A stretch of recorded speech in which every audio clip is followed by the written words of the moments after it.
Guys, nandito tayo sa ano ngayon. Dito man tayo mismong palengke ng Subic Bay. Mismong bilihan ng mga ulam. At dito naman tayo i-share ko naman sa inyo yung full video dito sa loob ng palengke ng Subic Zambales. Tara, tingnan natin kung ano yung mga paninda dito sa loob ng palengke ng Subic, guys. At kung saan ay makikita natin na napakasariwa ng mga paninda nilang mga karne at isda rito. Tara, pasyalan natin yung loob ng palengke ng Subic, guys. Yan, tara.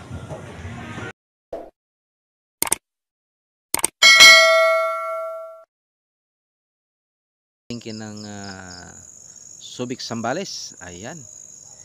At tayo ngayon ay narito sa bayan ng Subic Zambales ay isi-share ko sa inyo itong nilalaman ng buong palengke loob ng palengke ng Subic Zambales.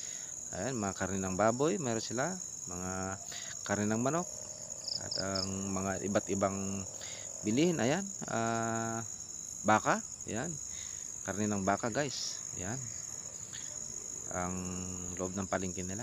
Ayan, guys, makikita natin ang kanilang loob ng palengke. At ayan nga, guys, dahil maaga pa, ayan, kita natin ang napakasariwang mga seafoods. Ayan, napakasariwa ng kanilang mga panindang mga seafoods dito kasi nga malapit lang sa dagat. At malapit din sa tinatawag nilang lugar dito ng Bulungan, kung saan dito yung fish fort nila, na kung saan dumadaong yung mga kanilang mga mangingisda. Ayan, guys, kita nyo naman, napakasariwa ng mga paninda nilang isda rito. Ayan, kita nyo naman, guys. Ayan, yung mga yellowfin o kaya tinatawag nilang tuna. Ayan, napakasariwa ng mga isda. Ayan, guys, makita natin. At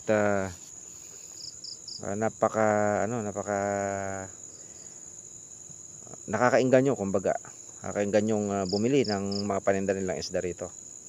Ayan, at wala kang makikitang anumang mga bilasa dyan na isda na paninda nila. Base sa ating pagsusurvey, pagtitingin-tingin bago tayo gumawa ng video dito sa loob ng kanilang palengke, guys. Ayan, ayan, may tahong, ayan, iba't ibang mga isda, may bangos at iba't ibang uri ng isdang dagat. Ayan, guys, ayan, kita nyo naman, napakasariwa ng mga isda. Ayan, guys, at napakamura ng mga paninda rito. Ayan, pero mas mura kapag lalo na kung didirekta tayo sa sa mismong fishport dito sa tinatawag nilang Bulungan dito sa Subic Zambales, guys. Ayan, kita natin. Ayan, mga tumpok-tumpok ay mura lang, minsan may 50, 100, isang tumpok na isda.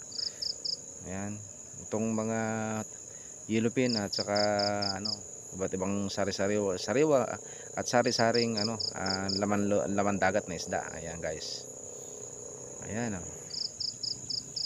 at nagtatanong tayo, base sa presyo ay malayong mas mura yung mga lamang dagat na isda doon sa may mismong fishport. Siyempre dito sa lamesa ay medyo mas mahal na ng konti. At ito naman ay nagawi tayo dito sa area ng mga vegetables or mga gulay, ay ganun din, mura lang din, pasok sa budget yung presyo ng kanilang mga paninda rito. Ayan, at uso rin dito yung mga tingi-tingi na mga paninda. Ayan, although siyempre medyo madilim ng konti yung loob ng palengke dahil nagdidepende na lang din sa liwanag ng araw. Ayan, guys, kita nyo naman, napaka-organized ng kanilang loob ng palengke, lalo dito sa bilihan ng mga gulay. Kita nyo naman, guys, Diyan sa mga flooring ay wala kayong makikita mga baso-basura, nakakalat na mga pinagtabasan ng gulay. Malinis, malinis. Napakasimple. Simple lang yung yung palengke nila pero malinis. Yan, gaya kita nyo naman. Gaya sabi ko, wala kayong makikitang tapon-tapon na mga diyan, mga pinagtabasan ng gulay. Ayan, kita nyo naman. At malinis. At simple lang yung palengke nila. Ayan guys. Pero dito pag hapon ay kapag kayo po ay namalingki ng hapon, dito sa palengke po nila, lalo diyan dito sa area ng bilihan ng mga isda, ay uso na dito yung tinatawag nilang tumpok. Ayan, karne ng baka. Ayan guys, oh. Ayan, oh, laki. At yung pag bumili na kayo ng mga isda diyan, dito sa loob ng palengke nila, uso na diyan yung mga tumpok-tumpok na isda. Ayan, na kung saan may makakabili ka ng 50 pesos, napakarami na. Or halagang 100 na nakatumpok na isda ay mura na rin guys. Ayan, ito naman tayo sa area ng bilihan ng manok. Ayan, sari-saring karne ng manok, may ulo, may liig, may paa, may dugo, na kung saan ito ang kagaya ng tinitinda rin natin dati nung tayo nagtitinda pa ng barbecue at saka pritong manok. Ayan. Ayan guys, may whole chicken din sila. May balon-balonan, ulo, liig. Ayan guys. Ayan, oh. Yung kanilang loob ng palengke guys. Ayan. Yan, pinakita natin yung pangalan ng isang store. Ayan. At nakakatakam bumili. Dahil napakamura nga ng kanilang mga paninda rin dito. Dire mo yung binili kong halagang 100 na liig ng manok dito ay napakarami na.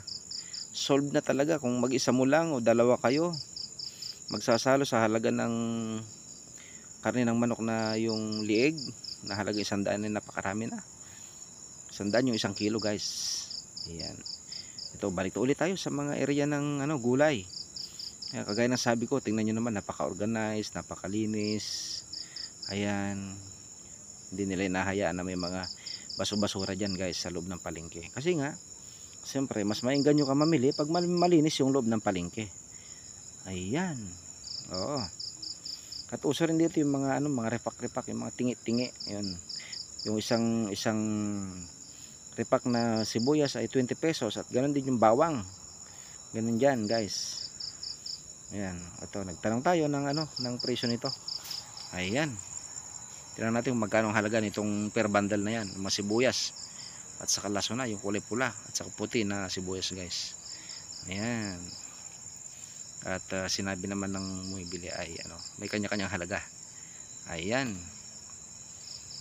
At makikita natin. Ayan guys. So, ayan. Sige, pasukin natin. Pasukin natin yung loob ng palengke at para makita natin.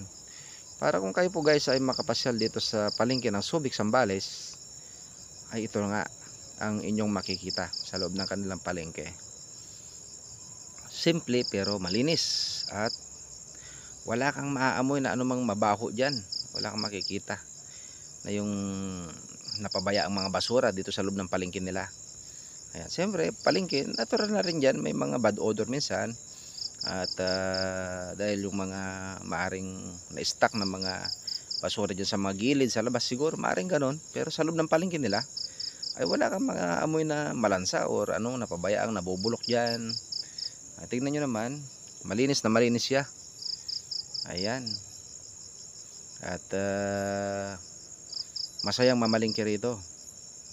Pasok sa budget yung halaga ng kanilang mga paninda kung ito ay mga tingi-tingi lang. Ayan guys. So, siyempre mag-subscribe na rin po kayo guys sa aking YouTube channel. And like na rin and comment na rin kayo dyan.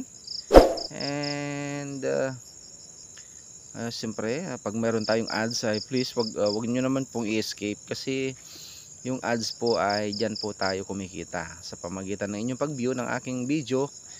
Ang isang vlogger po ay kumikita sa views, may pero konti din.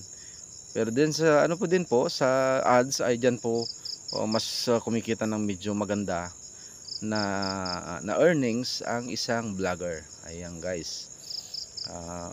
Pag meron pong ads, please wag niyo pong escape Kasi parang tulong yun na lang po sa isang katulad kong maliit pa lang na vlogger, guys. Ayan, salamat po pag nadaan po sa inyo pong ah, page ang aking video, ay sana naman po ay ah, continue view, and please wag pong escape ang ads po na mag-pop up dyan sa video na ito. Salamat guys sa inyong pag-view, at ayan, napasyalan po natin yung kabuuan ng loob ng palengke ng Subic, Zambales. Ayan, ito, nandito tayo sa parking. Ayan, konting view, konti sa parking, at hindi natin maikot yan kasi para hindi rin po kayo mainip at para hindi masyadong humaba ang ating video sa ating pagbibideo. Ayan, at ang isusunod natin bibideo ang kabuuan naman nitong kanilang food court. Ayan, andito na po tayo sa labas mismo sa food court ng nitong Subic, Zambales, guys. At siyempre guys, salamat sa inyong pag-view, at hanggang sa muli, sana ipatuloy kayong sumuporta sa aking mga i-upload pang video. Salamat!